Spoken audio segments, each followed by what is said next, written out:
Chapter 24, Slaying the Dragon in the Sea. Our next destination is the crossing of the Red Sea. As we mentioned earlier, at the time Israel had completed their escape and all the Egyptian soldiers were drowned, their praise went to a god of war. The Lord is a man of war. The Lord is his name. Pharaoh's chariots and his army he has cast into the sea. His chosen captains also are drowned in the Red Sea. The depths have covered them. They sank to the bottom like a stone. Exodus 15:3-5. Yet Jesus is revealed to us not as a man of war, but as the Prince of Peace, holy, harmless, and undefiled. Isaiah 9:6, Hebrews 7:26. Once again, we have a conflict between the revelation of God in Jesus Christ and the unmediated reading of this famous story.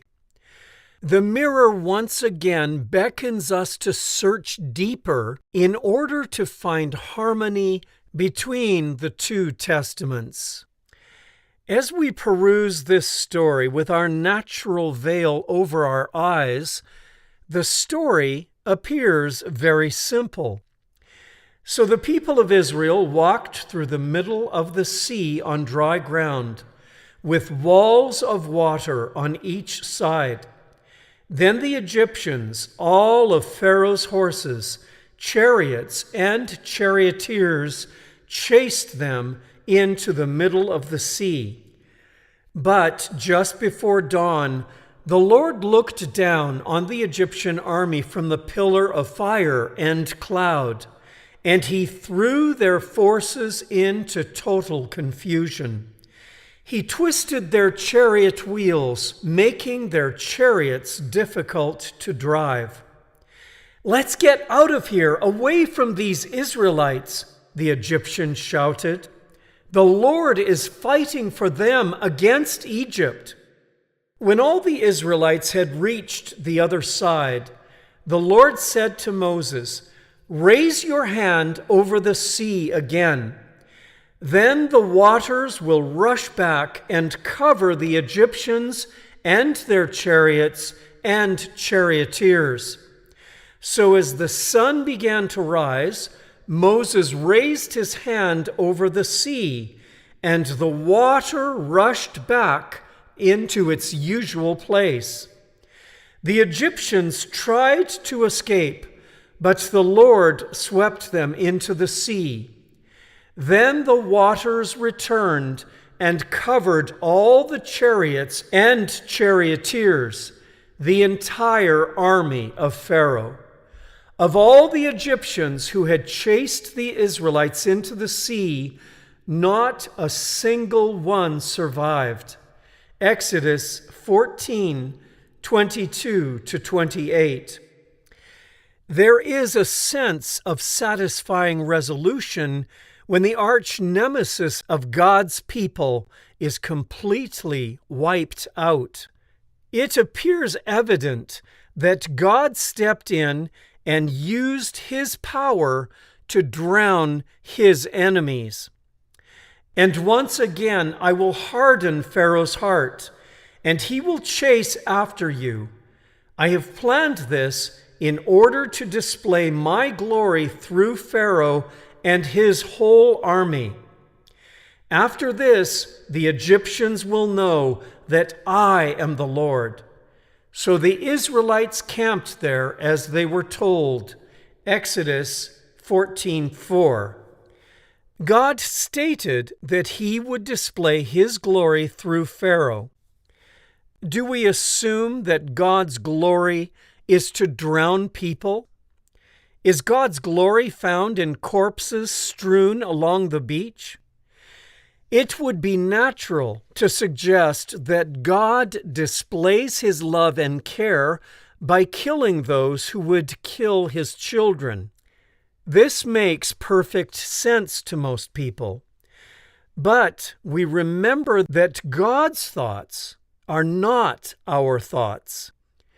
We look to Jesus and see that he never drowned anyone.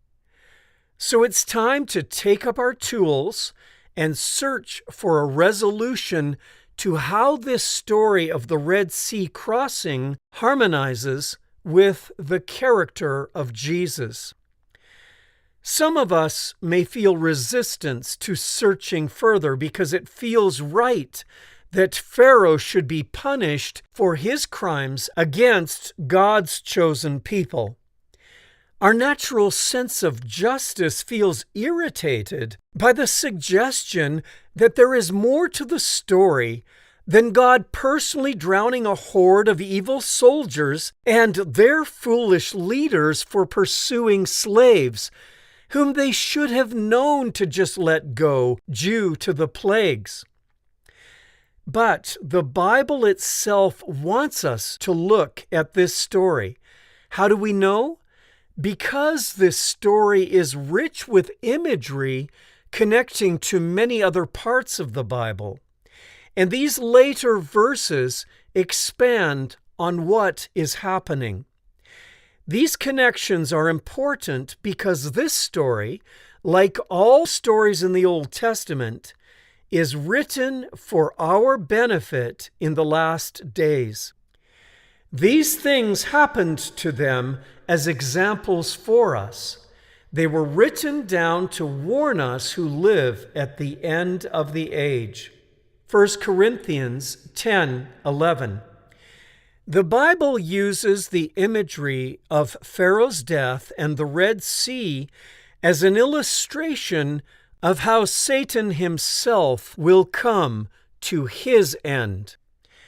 Therefore, thus says the Lord God, because you have set your heart as the heart of a god, behold, therefore, I will bring, permit, strangers against you, the most terrible of the nations, and they shall draw their swords against the beauty of your wisdom and defile your splendor. They shall throw you down into the pit, and you shall die the death of the slain in the midst of the seas. Ezekiel 28:6-8. Ezekiel uses the king of Tyre as an example of the work of Satan. Earlier in the chapter, he states that this being is wiser than Daniel, and later on, it mentions that he was in the Garden of Eden. In the following chapter, Ezekiel employs the same principle in speaking of Pharaoh. Son of man, set thy face against Pharaoh, king of Egypt, and prophesy against him and against all Egypt. Speak and say, thus saith the Lord God, behold, I am against thee, Pharaoh, king of Egypt, the great dragon that lieth in the midst of his rivers, which hath said, my river is mine own, and I have made it for myself. Ezekiel 29:2-3. The great dragon is a symbol of Satan, who was cast out of heaven.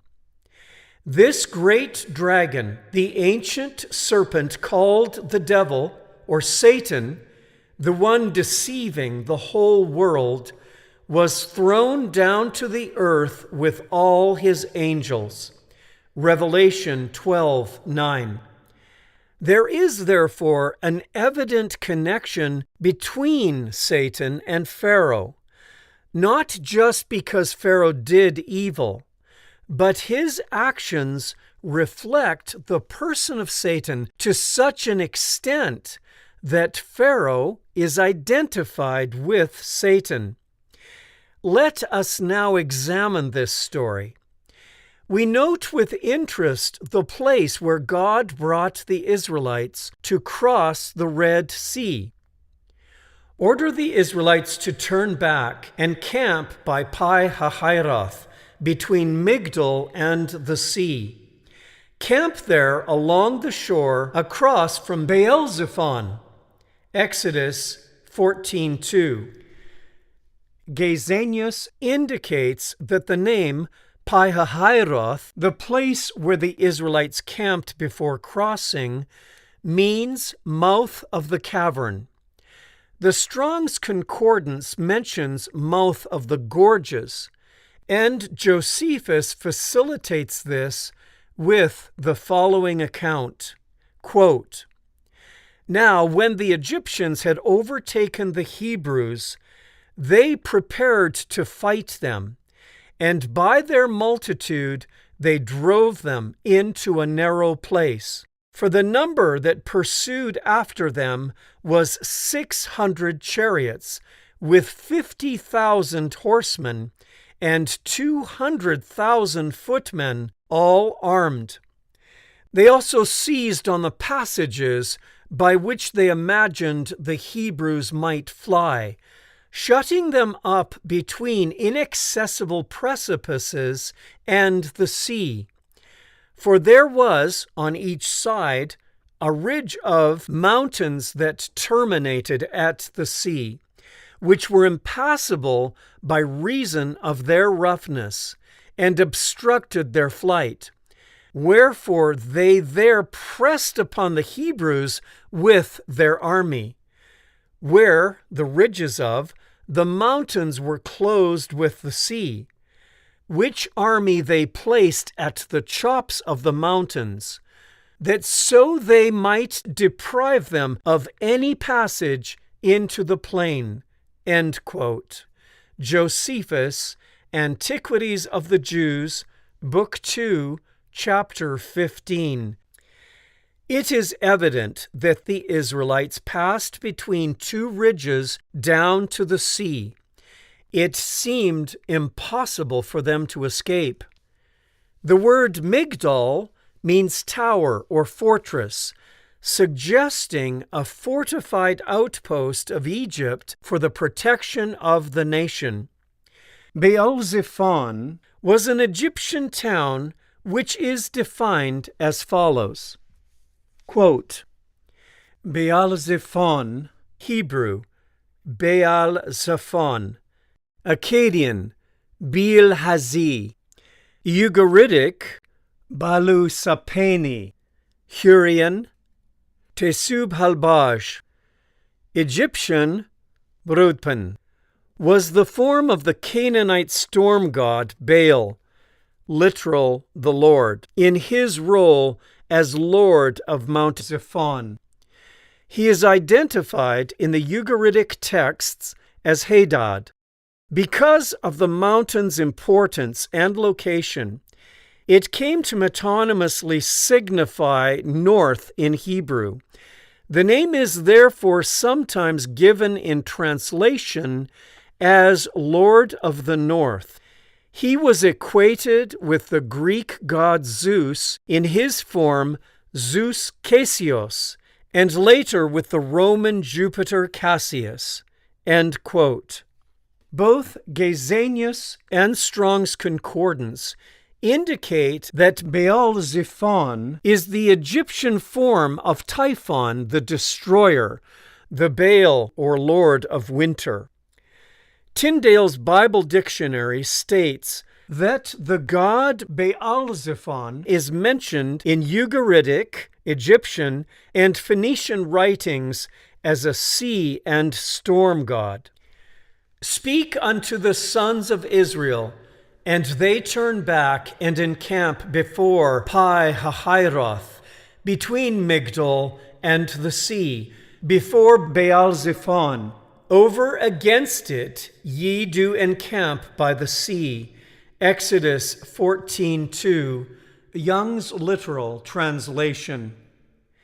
In reading the literal Hebrew, there is some suggestion that Baal-zephon was across the sea on the other side, or over against it, or opposite to it, meaning the opposite shore. Pharaoh is referred to as a dragon or monster of the rivers. The children of Israel appear to be trapped by the gods of Pharaoh. Baal-zephon, the god of thunder, storms, and lightning, comes to the aid of Pharaoh and traps Israel by the sea. The god of the sea seems allied to Pharaoh and helps him to recapture his prey. But, as we have seen in the plagues of Egypt, God directs Moses through the use of the rod to alter the fury of the gods of Egypt towards the Egyptians themselves. The Lord said to Moses just before Passover, "I will execute judgment against all the gods of Egypt, for I am the Lord." Exodus 12:12. This is where it is important to note how God brings judgment to those who oppose him. This is the best place to introduce a 10th tool to our toolbox. We will call it God's judgment. The Lord is known for his justice. The wicked are trapped by their own deeds. Quiet interlude, Psalm 9:16. The trouble they make for others backfires on them. The violence they plan falls on their own heads. Psalm 7:16. I, the Lord your God, am a jealous God, visiting the iniquity of the fathers upon the children to the 3rd and 4th generations of those who hate me. Exodus 20:5. Don't be misled. You cannot mock the justice of God. You will always harvest what you plant.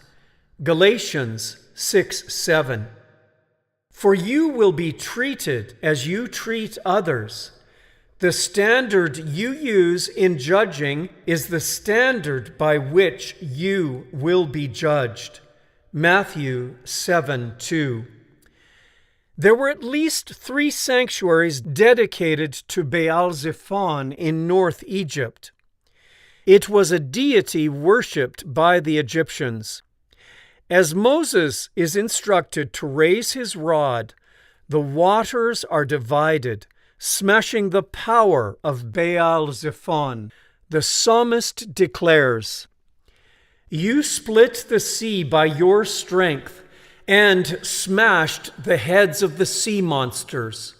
You crushed the heads of Leviathan and let the desert animals eat him." Psalm 74:13-14. Israel walks through the sea on dry ground, and they come safely to the other side. What happens next is fascinating. We remember that Baal-zephon is a storm god, identified with Zeus, the god of thunder and lightning. Let us read what Josephus records of this event. Quote, "As soon, therefore, as ever the whole Egyptian army was within it, the sea flowed to its own place and came down with a torrent raised by storms of wind and encompassed the Egyptians. Showers of rain also came down from the sky, and dreadful thunders and lightning with flashes of fire. Thunderbolts also were darted upon them. Nor was there anything which used to be sent by God upon men, as indications of his wrath, which did not happen at this time. For a dark and dismal night oppressed them. And thus did all these men perish, so that there was not one man left to be a messenger of this calamity to the rest of the Egyptians." End quote. Josephus, Antiquities of the Jews, Book 2, Chapter 16. The very trap that Pharaoh imagined would work to his favor in capturing the Israelites now turns against him. His army is struck with dreadful thunder and lightning, with flashes of fire. The sea monster, who had been smashed by the rod of Moses, now turns on his master Pharaoh and destroys him. Baal-zephon apparently recovers from being driven back by Israel. The waters roar forward, and Pharaoh, the dragon of the rivers, is slain by the monster of the sea. Thus Pharaoh the dragon, a type of Satan, has his head smashed in the midst of the sea. The Lord carved a path through the sea monster to save his people. The angels of God were holding this monster at bay. But when Pharaoh enters the water, the rebellion in his soul corrupts the environment, and all nature is at war with him. God does not prevent the destructive forces from bursting forth upon him. Josephus expresses it this way, quote, "The Egyptians were not aware that they went into a road made for the Hebrews and not for others, that this road was made for the deliverance of those in danger, but not for those that were earnest to make use of it for the others' destruction." End quote. Josephus, Antiquities of the Jews, Book 2, Chapter 16. We remember that God was holding back elements that were considered allied to Pharaoh. If Pharaoh was the dragon of the rivers, then should he not be able to subdue the serpent monster in the sea? Added to this thought is the subject of faith. Moses and the Israelites were only able to pass through the waters by faith. It was by faith that the people of Israel went right through the Red Sea as though they were on dry ground. But when the Egyptians tried to follow, they were all drowned. Hebrews 11:29. The path through the sea was a path of faith. Pharaoh and the soldiers had no faith. Therefore, the path could not possibly remain open for them. Further evidence that God permitted rather than caused the Red Sea to come upon Pharaoh is found in the Hebrew victory song. When Pharaoh's horses, chariots, and charioteers rushed into the sea, the Lord brought, permitted, the water crashing down upon them. But the people of Israel had walked through the middle of the sea on dry ground. Exodus 15:19. The text may read that the Lord permitted the waters to crash down on them in accordance to their faith and action. In the Old Covenant, God destroys Pharaoh. But in the New Covenant, God allows Pharaoh to destroy himself. The people of Egypt had come to fear Moses in Egypt, and God allows the Egyptian soldiers to receive what they feared. "Let's get out of here, away from these Israelites," the Egyptians shouted. "The Lord is fighting for them against Egypt." Exodus 14:25. In the New Covenant, we can see the hedge of protection being removed from Pharaoh, and he suffers the consequences of his choices. We see the projection of the events onto God in the following verses.